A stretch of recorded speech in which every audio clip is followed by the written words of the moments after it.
को साकार करते हुए कांग्रेस मुक्त राजस्थान करेंगे और निकाय में आदरणीय मुख्यमंत्री जी के नेतृत्व में हम एक परचम यहाँ पर फहराएंगे। आदरणीय मुख्यमंत्री जी के साथ में हम सब कार्यकर्ताओं ने अनेक वर्षों तक संगठन में कार्य किया है और आदरणीय मुख्यमंत्री जी को श्यामा प्रसाद जी के विषय के ऊपर भी बहुत कुछ सुना है, लेकिन आज मैं समझता हूँ कि माननीय मुख्यमंत्री जी जो हमको उद्बोधन दें, उस उद्बोधन में हम सबका मार्ग प्रशस्त ये करें कि जिस जनसंघ की स्थापना आदरणीय श्यामा प्रसाद जी ने की थी, उस सपने को हम सब कार्यकर्ता कैसा पूरा कर सकते हैं। मैं आदरणीय मुख्यमंत्री जी को आग्रह करता हूँ कि हम सब कार्यकर्ताओं का मार्गदर्शन करें।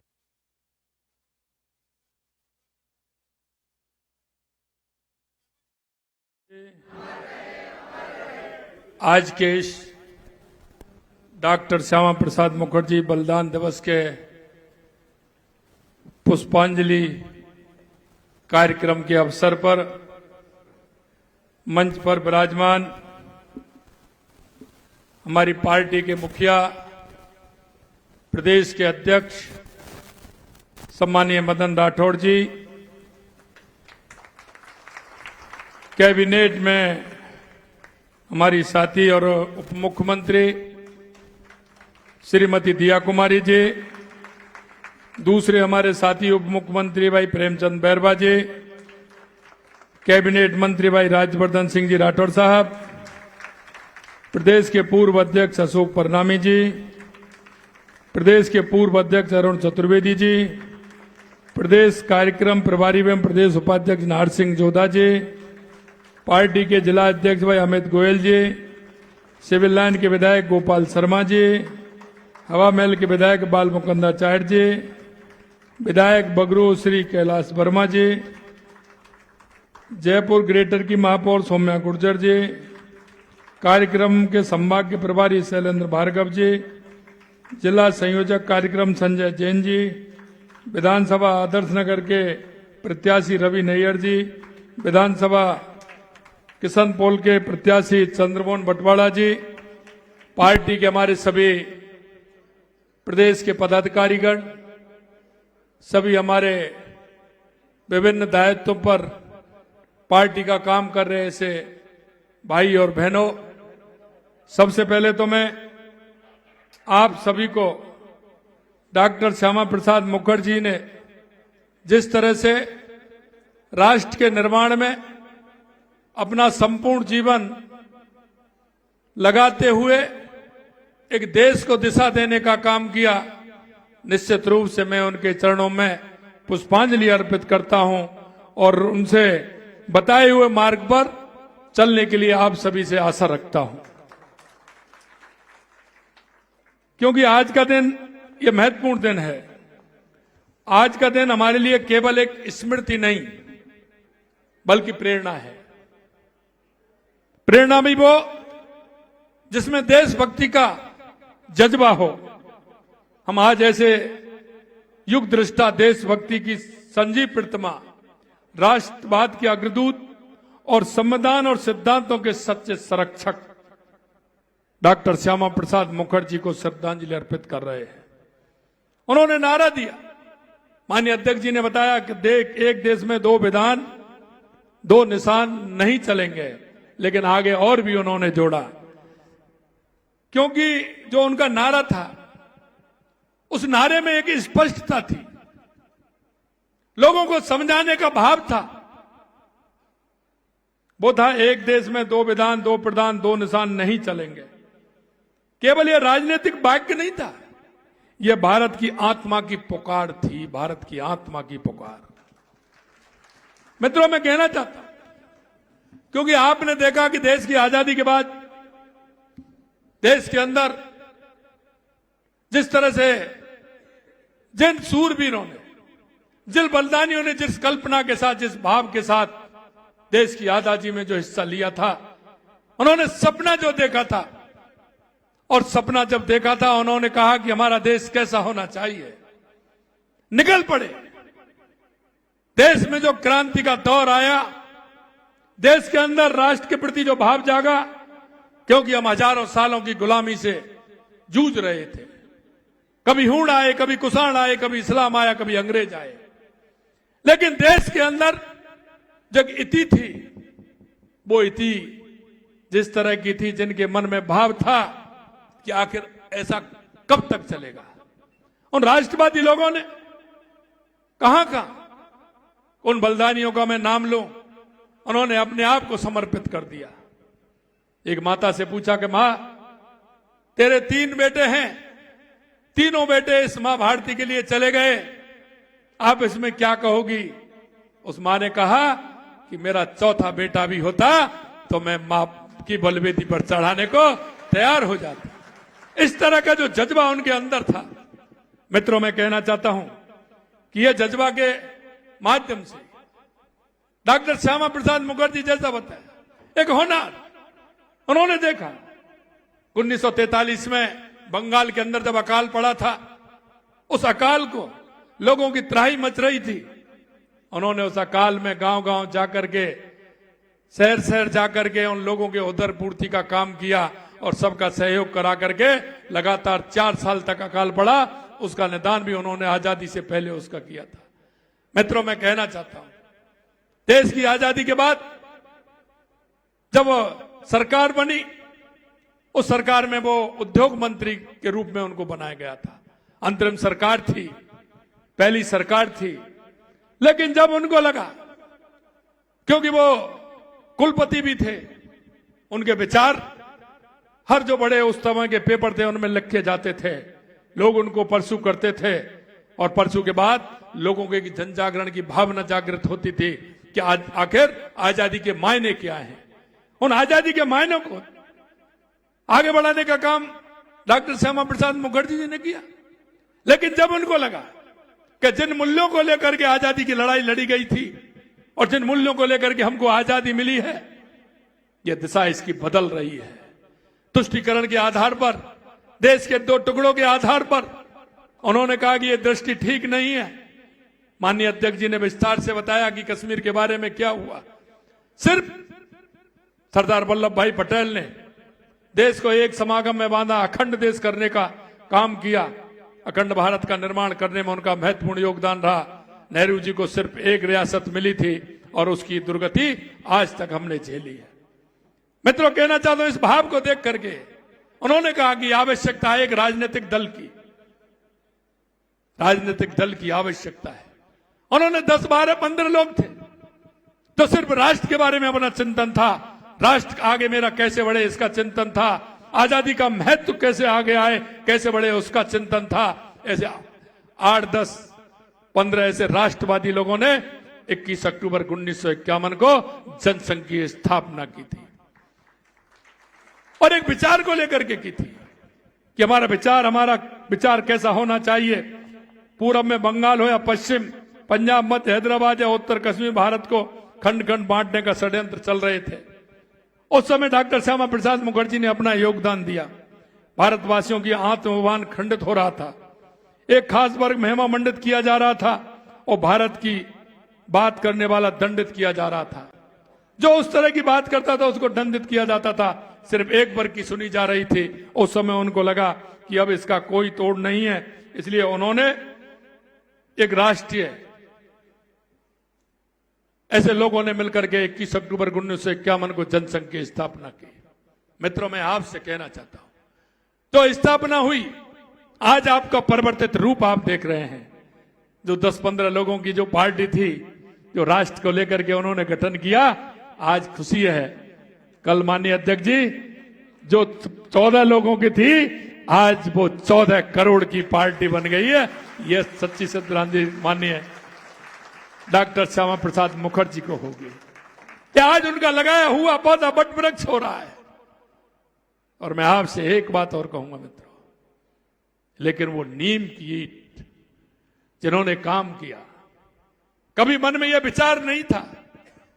आज हम जिस परिदृश्य में राजनीति कर रहे हैं उसका मायना दूसरा है, लेकिन उस समय कोई यह भी नहीं सोच सकता था कि सांसद विधायक की तो बात छोड़िए, कोई पार्षद भी बन जाए। कहीं चुनाव की कहीं दूर दूर तक कोई ऐसा नहीं दिखता था, लेकिन उनके अंदर जो राष्ट्रवाद का जज्बा था उसे लेकर के वो चले और चरे बेटी आप देख रहे हो जिस तरह से उन्होंने काम किया। ये नारा एक हमारा सोपान बन गया था, जहां हुए बलिदान मुखर्जी वो कश्मीर हमारा है। धारा 370 हटाओ, राम मंदिर बनाओ, ये संजीव नारे हैं। और मैं आपको कहना चाहता हूं, एक सबसे बड़ी बात अगर आप देखेंगे 1951 के बाद तक जितने भी राष्ट्रीय सम्मेलन हुए हैं उनमें प्रस्ताव पास हुए हैं, सबसे पहले उसमें धारा 370 का हुआ, धारा 370 का हुआ। 65 में राम मंदिर का, 65 में जब राम मंदिर का विषय आया तो 65 में राम मंदिर को उसमें डाला गया कि हमारा राम मंदिर का निर्माण हम करेंगे। और उसके बाद अगर हमारा कोई भी अधिवेशन हुआ है, लगातार आप देखेंगे राष्ट्रीय लेवल से लेकर के जिला लेवल तक और मंडल अध्यक्ष तक हमारे जो प्रस्ताव आए हैं, उन सभी प्रस्तावों में क्यों हमने कभी छोड़ा नहीं। और हमें उम्मीद थी कि एक दिन वो आएगा और हम सब उसके साक्षी बने। जो डॉक्टर श्यामा प्रसाद मुखर्जी ने कहा था वो देश के यशस्वी प्रधानमंत्री नरेंद्र मोदी जी ने करके दिखाया। ये हमारी सफलता है।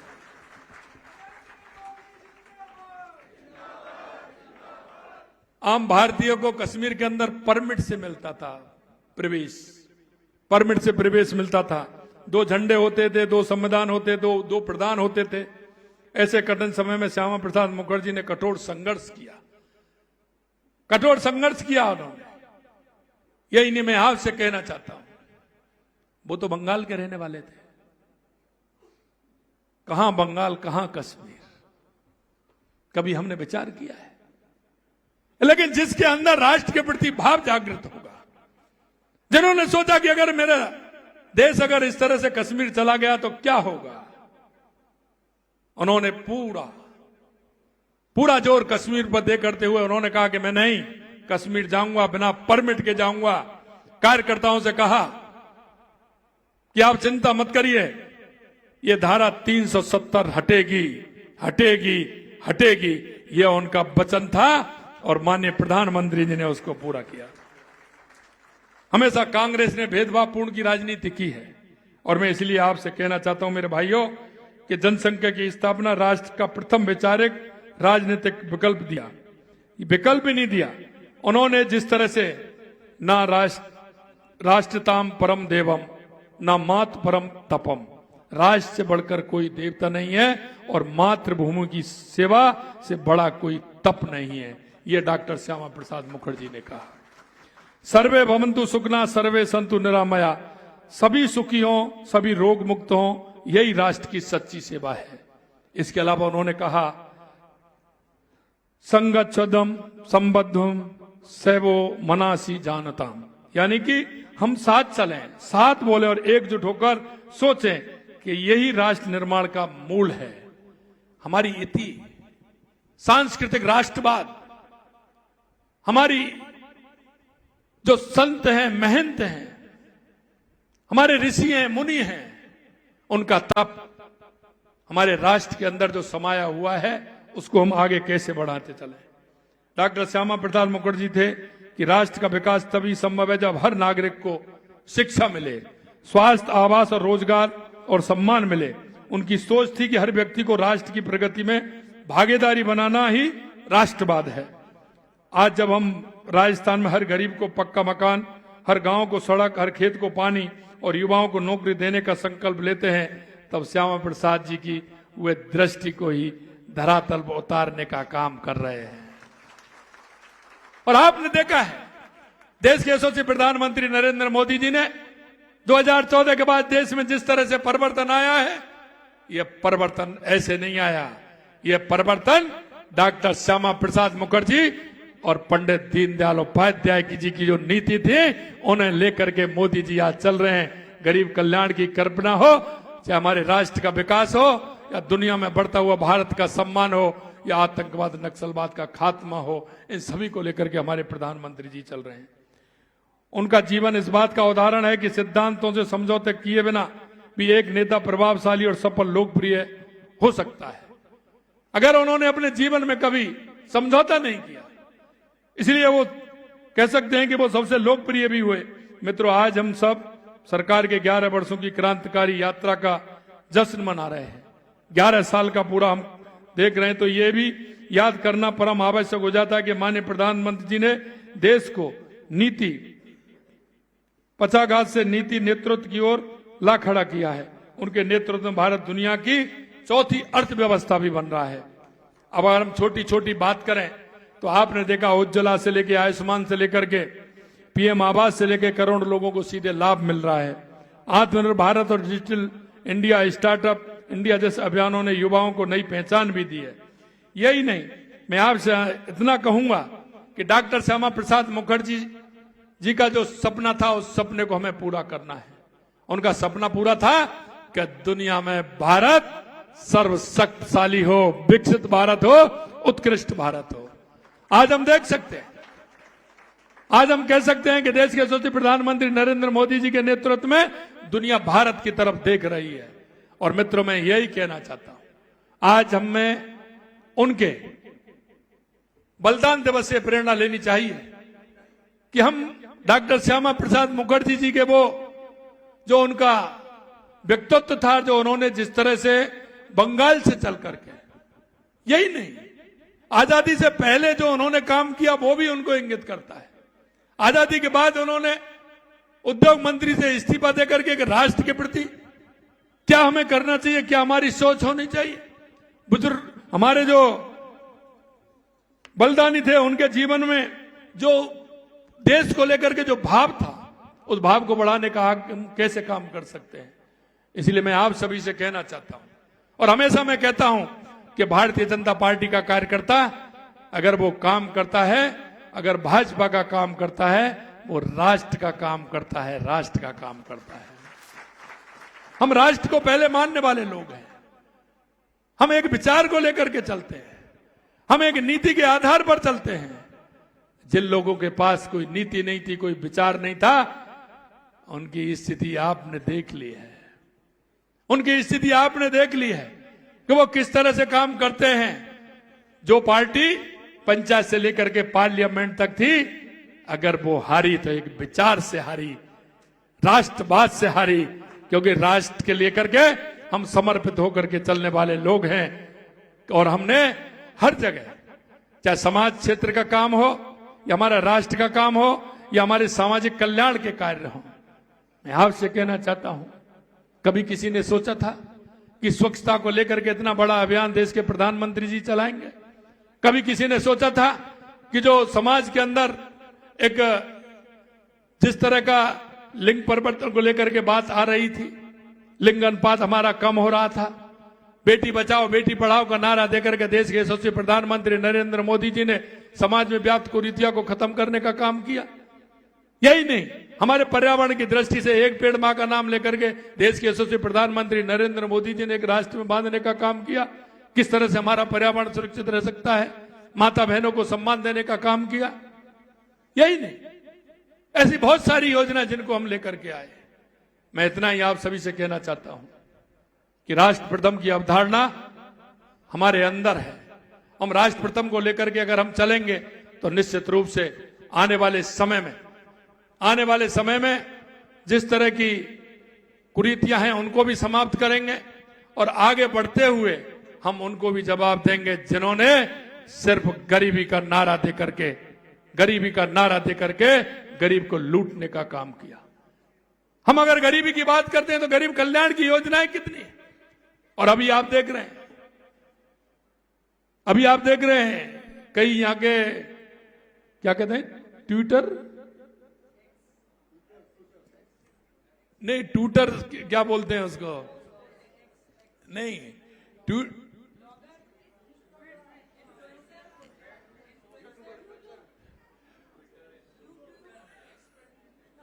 एक्सपर्ट नहीं, ट्विटर के एक्सपर्ट बन गए हैं वो।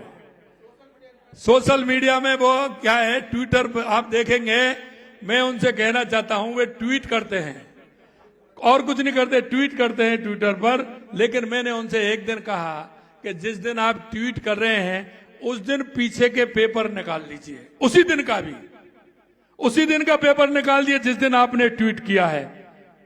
कांग्रेस के लोगों से मैंने कहा उसी दिन का पेपर निकाल दीजिए, और वो आप पीछे का उसी तारीख का निकाल दीजिए, आपको मालूम पड़ जाएगा कि उस दिन आपने क्या किया था और आपकी क्या स्थिति थी। ऐसे लोगों को जवाब देना है। देश के यशस्वी प्रधानमंत्री नरेंद्र मोदी जी के नेतृत्व में जिस तरह से हमारा देश आगे बढ़ रहा है, मैं कार्यकर्ता बंधुओं आपसे मैं इतना कहना चाहता हूं, डॉक्टर श्यामा प्रसाद मुखर्जी से हमें बलिदान दिवस के अवसर हमें प्रेरणा लेनी चाहिए। और मैं कांग्रेसियों को भी कहना चाहता हूं, वो मेरे से भी कह रहे हैं कि साहब मुख्यमंत्री रुकते नहीं है, मुख्यमंत्री जी रुकते नहीं है। अरे भाई, सोने के लिए और होटल में रुकने के लिए तो आप ही बहुत थे।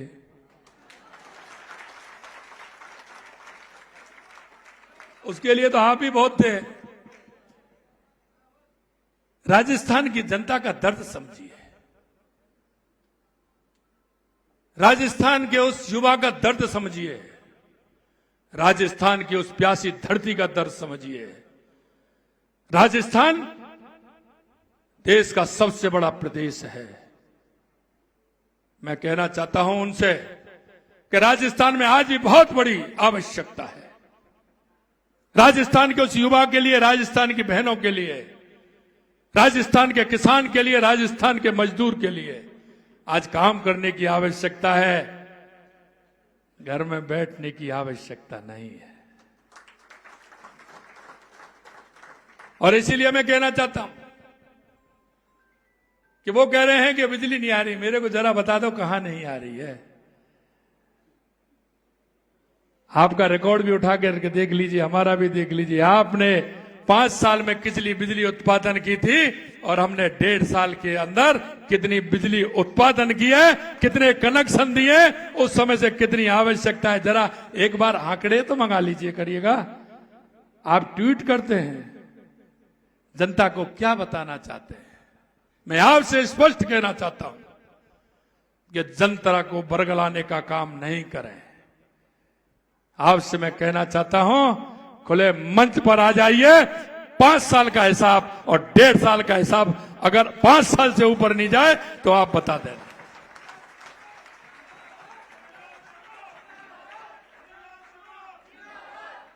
आप किससे बात? ये कार्यकर्ता है भाजपा का,